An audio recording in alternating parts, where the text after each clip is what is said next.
Buckeye Nation, what's poppin'? Crazy Dog coming at you on the Buckin' Crazy YouTube channel with my Buckeyes Week 2 game preview, and it's the home opener as the Buckeyes are back in the horseshoe for the first time this season as they face off against the Youngstown State Penguins for the third time ever.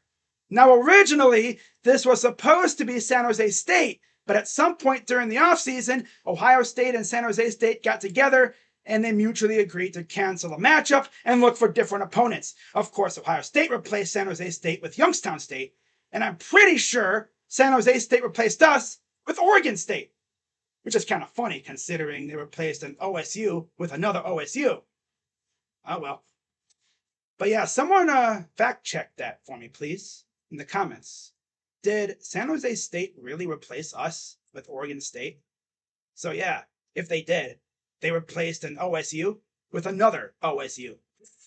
A slightly worse OSU, but not by much though. DJ Uiagalelei is their quarterback now over there.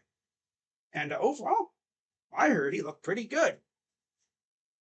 I'm glad he got his ass out of Clemson though. Sheesh. But yeah, talking about this matchup with the Penguins, historically, again, we've only faced them 2 other times. The first matchup was all the way back in 2007 when the Buckeyes beat the Penguins 38-6.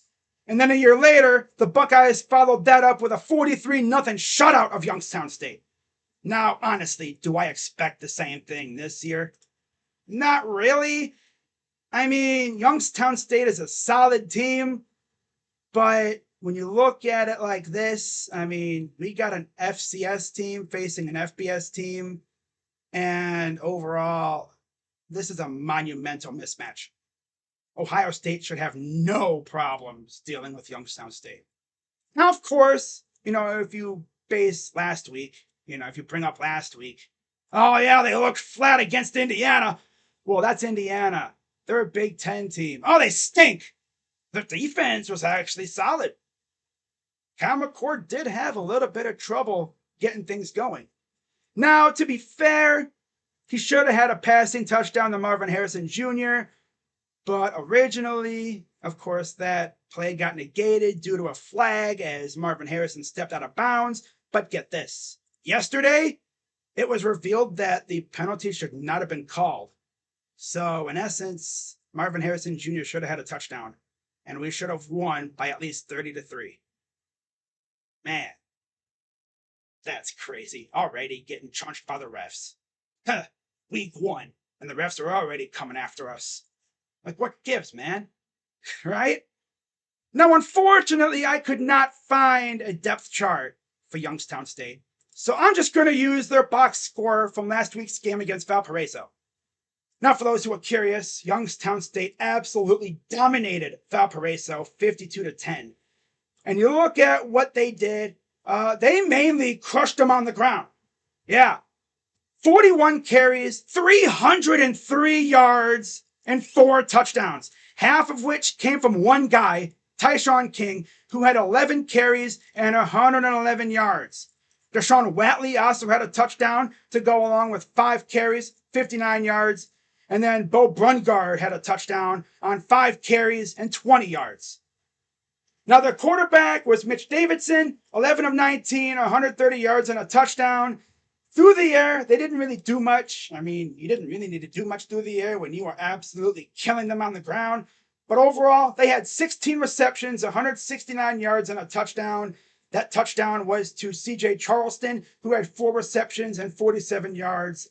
And then their leading receiver was former Kentucky Wildcat Bryce Oliver, who had 5 receptions and 65 yards. But yeah, it's against Valparaiso. I mean, FCS. Gotta love it. Now, before I get into my keys to victory, be sure as always to hit the like button, subscribe, and hit the bell. And actually, I got a fun fact for you.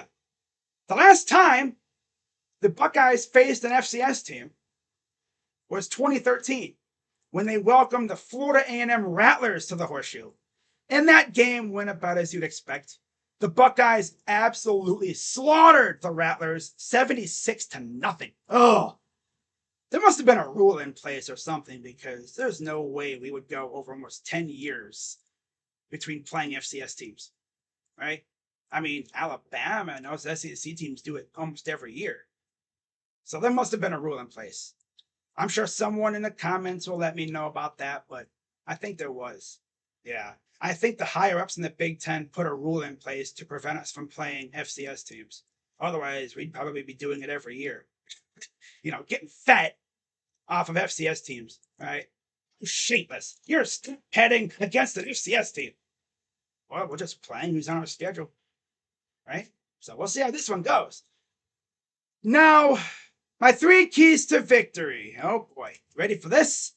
Key number 1, get the receivers involved, especially Marvin Harrison Jr. and Emeka Egbuka, because they were very quiet last week. Although, like I said, Marvin Harrison Jr. should have had a touchdown, but it was negated, and now we know that it should have counted.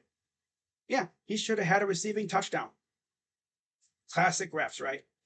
But yeah, get the receivers involved. Of course, last week, our leading receiver was Cade Stover, who was our tight end. Key number 2, dominate in the trenches and enforce your depth. I mean, you're probably curious, what does that second part mean? Well, I mean, as you would imagine, being an FCS team, Youngstown State does not recruit anywhere near the level that we do. I mean, we're out here getting 5 stars in our sleep. I mean, Ohio State is loaded to the gills with top-tier players.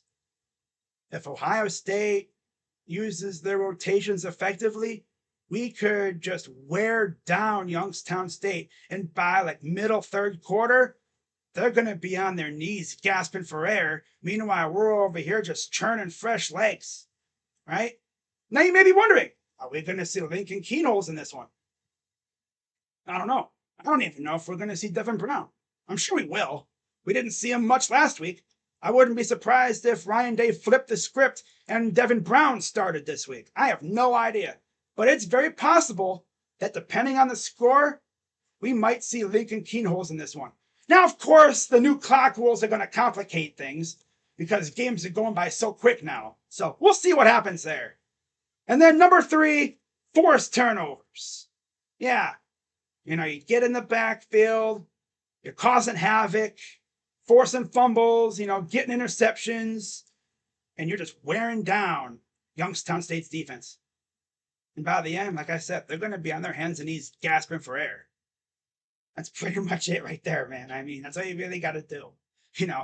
You win in the trenches and the turnovers will come because you're going to force bad throws. You're going to get after the running back, force fumbles and everything, Our secondary should be just fine this week. Bryce Oliver might be a problem, though, because I heard he's pretty good. But we'll see how it goes. Now, as far as my players to watch, on offense, Travion Henderson. I think he goes off this week again. On defense, I picked the secondary. Yeah, I think the secondary has another good game, and I would not be surprised if we saw a pick 6 this week. Imagine, I'm going to manifest it. Now, as far as who, I'll be bold and I'll say the new guy, Davison Igbinosun. So, there you go for that. Now to my game prediction. Yeah, you guys should already know. I got the Buckeyes winning 56-7. I think the Buckeyes could easily score more, but I think the new clock rules limit them. And I think we do see a little bit of Lincoln in this game too. Maybe a couple of drives. But with that being said, that's pretty much it for this one. As always, leave a like, subscribe, hit the bell, and my ultimate goal is to have this channel surpass my main channel, which is going to take a lot of work, but it could happen. If there's one thing I know, it's you never doubt Buckeye Nation.